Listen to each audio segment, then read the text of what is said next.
Welcome to Diva Dialogue. We have some guests in studio today that I'm real excited for you to meet. We have Joellen and Kevin from Toni-amp-Trishhouse. Welcome to Diva Dialogue. You can talk now.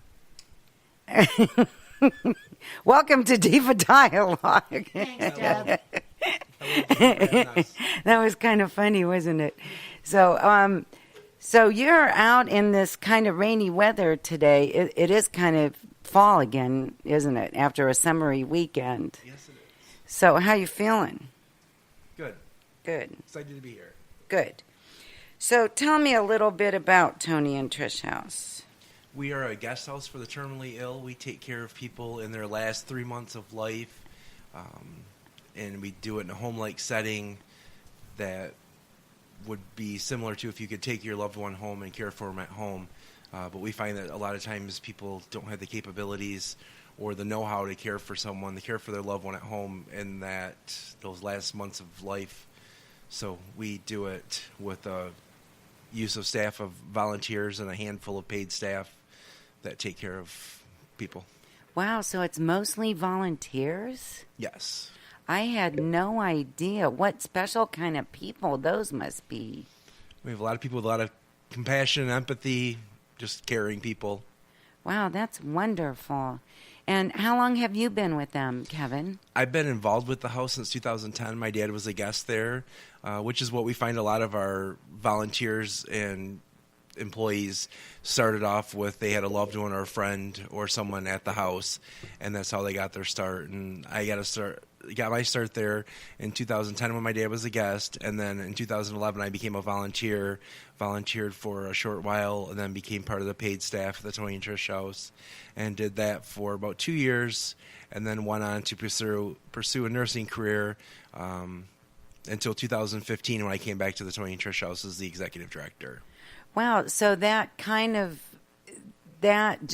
or that volunteerism made you choose your career path. Oh, absolutely. Isn't that interesting? What did you do before that? I worked in the casino, worked in the gaming industry Wow. for 10 years.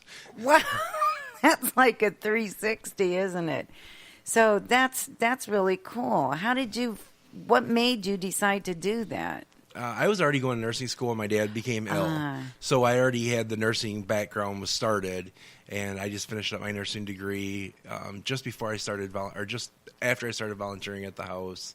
And it's one of those places that you walk in and it's home, and you can't help but fall in love with it and to understand what they're doing there and the kind of care that they provide to people. And once you're involved, usually people are hooked. They become part of the Toni-Trish family, and that's what we call all of our guests and their families and the volunteer staff and the paid staff. It's all part of the Toni-Trishhouse family, and that's really what we pride ourselves on, is that family environment, and that's why people want to become involved with the house, I believe. Very nice. And where are you located? We are in Auburn, actually Fisherville, which is about 20 minutes from here. Fisherville? I never even heard of it. Right on the corner of 11 Mile and Midland Road. And that's called Fisherville. Mm-hmm. Yep. Isn't that funny? Huh. And Joellen, we've known each other for quite a few years now. And how did you get involved with Toni-amp-Trishhouse? Well, as some of you know, my mom was ill for quite a few years, and I was taking care of her. And I knew some people that were involved in the Toni-amp-Trishhouse when they were looking for a marketing person. So while I took care of my mom, they let me do some marketing from home and worked when I could with my mom. My mom passed away in February, so now I'm there part-time and still not full-time, but I'm part-time. Like it that way, kind of. Yes, I don't blame you. And so that's kind of what took me there. I do not have a medical background. My background is marketing and just experience in taking care of a loved one and knowing what sometimes not to say to people when their loved one is passing. Yes. Knowing what not to say sometimes. Right. That's probably very good education to have. Mm-hmm. And you don't know that unless you've had someone pass and someone has said something to you. Right. So that's very good. That's something that only comes through experience. Yes. So what's your favorite part of this position that you have? getting to know the guests and getting to know the families. It's like your family grows every day. Your extended family is now people that you didn't even know 2 weeks ago. And now you run into them places and see them, and you have cousins you didn't know you ever had, and it's just... That's a very big bonding time, isn't it, when you're losing someone? Absolutely. Yes. My mother passed several years ago now, but she was in the palliative wing of a hospital. And it made me so appreciate, because palliative care is a relatively new concept.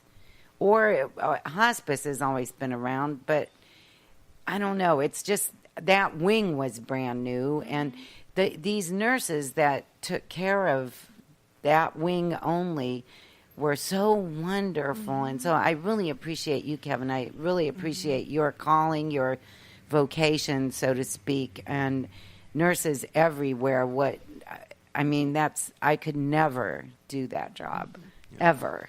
And there's a lot of people involved with that hospice team. We work with all the different hospice agencies in the area. In the Tri-Cities or Great Lake Bay region, there's about 12 different hospice agencies. And they kind of evolve, and we see new ones every so often. And that hospice team, there's a nurse involved, there's a chaplain, there's a social work person. There's a lot of different pieces of that group that we work with also. We become the liaison between the hospice agency, the guest, and their family, so that they can go back. We always like to say that they can go back to being family as much as they want to, and don't have to worry about the caregiver part of it, and it can relieve some of the caregiver strain that we see with a lot of folks who are taking care of a loved one. It can be a very strenuous time, and we can help that out, lessen some of the burden, so that they can go back to being family and not have to worry about taking care of their loved one, and make sure that they're getting their medications when they need to and all those things. Yes, that's very difficult. Joanne, you certainly can relate to that, how many years you took care of your mother. And it takes away some of the I don't know, it just is difficult, and you're always thinking about that, and it takes away some of the just sitting there visiting time. It does. It definitely does.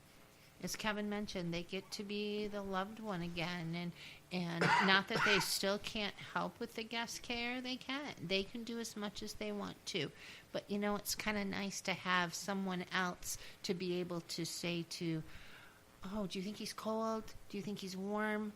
Just to have someone or can you help me? Yes. Yeah. That it's very good.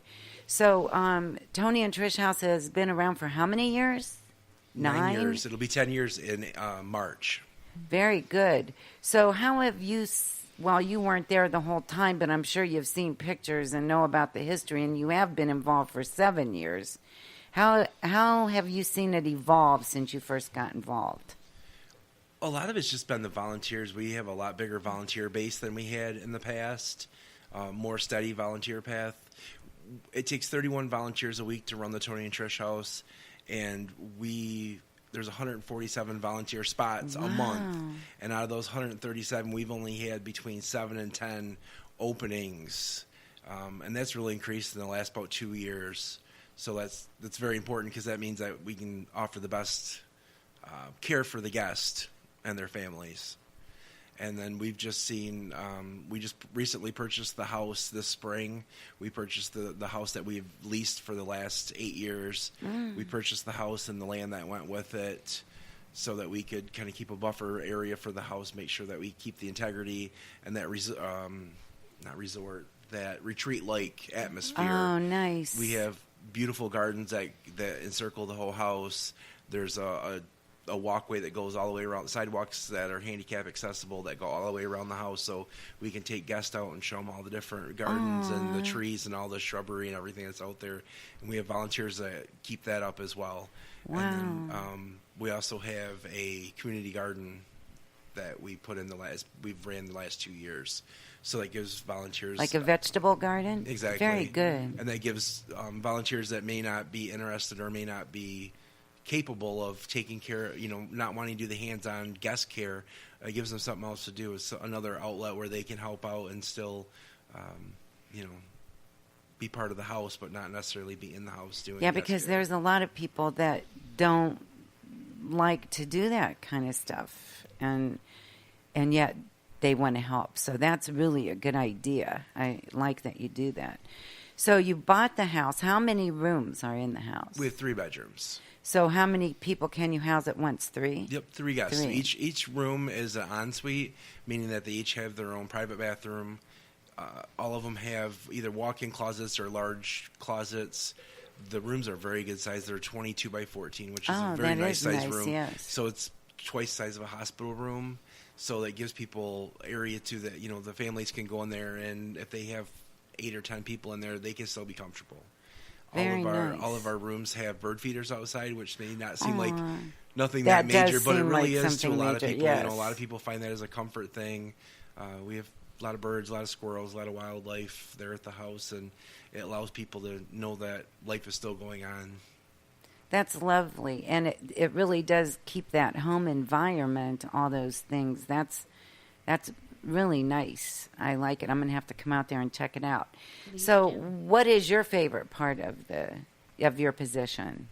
Just being able to help the families and know that people have a safe place, a quality place to go for their loved one to finish out their journey on this earth and have that quality care, and just so that they know that there's a good place for their loved one to go, and they don't have to worry about taking care of them and that they're getting everything that they need. They know that they're getting it there.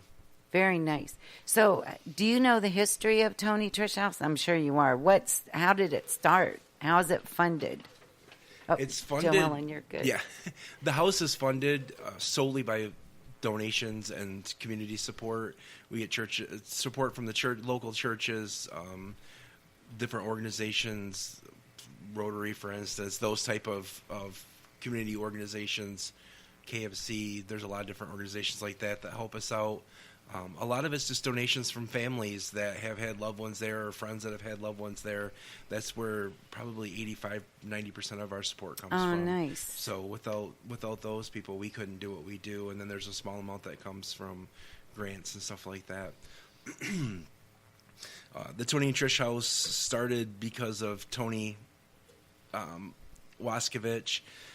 She was with a group of her family members, and they were killed in a tragic car accident. And they she knew, the family knew that was part of her wishes, was to have a hospice house. She'd worked in the hospice field. She was a nurse as well. And she had done that work, and they knew the importance of having a hospice house, or a guest house for the terminally ill, as we call it. And so the family raised some money, and it wasn't enough because it takes a lot of money, a lot of support to get something like this off the ground. So about 8-9 years later, there was another family, and that was the family of Trish McKelvey, which is where the Trish part of it comes in. And she became ill. She had pancreatic cancer, and she knew that her time was limited, and she talked to her family, and they had the discussion of what they wanted to do to honor her. And she knew that Bay City had Brian's house at the time, Saginaw has the Cartwright house, and she thought Midland needed a guest house for the terminally ill as well. So she said that they wanted her family to put something like that together, and they ran into the same problem. They raised some money, but it wasn't quite enough. And the two families were put together by someone who actually worked at the church. The house that we're in, the Toni and Trish house, was actually remodeled for a retirement home for the priests. And so that's why it's perfectly what we need, because it has, each one has its own bathroom and everything like that, and everything's ADA accessible, so it works out great for us. The house is set vacant. They only had one priest who ever lived in it. So the house sat vacant, and it was meant to be, huh? Exactly. When they heard, there was a lady that worked at the church that heard what the families were trying to do. She put those two families in touch, and the rest is history. We've been around, like I said, almost for 10 years. We've cared for between 125 and 130 guests. We've had over 500 guests, We've had over 500 guests pass at the Toni and Trish house since we opened. So. Wow. You don't think of a thing like that until, did you really think about that kind of thing until your mom was so bad? I had been exposed to houses such as ours. I had heard presentations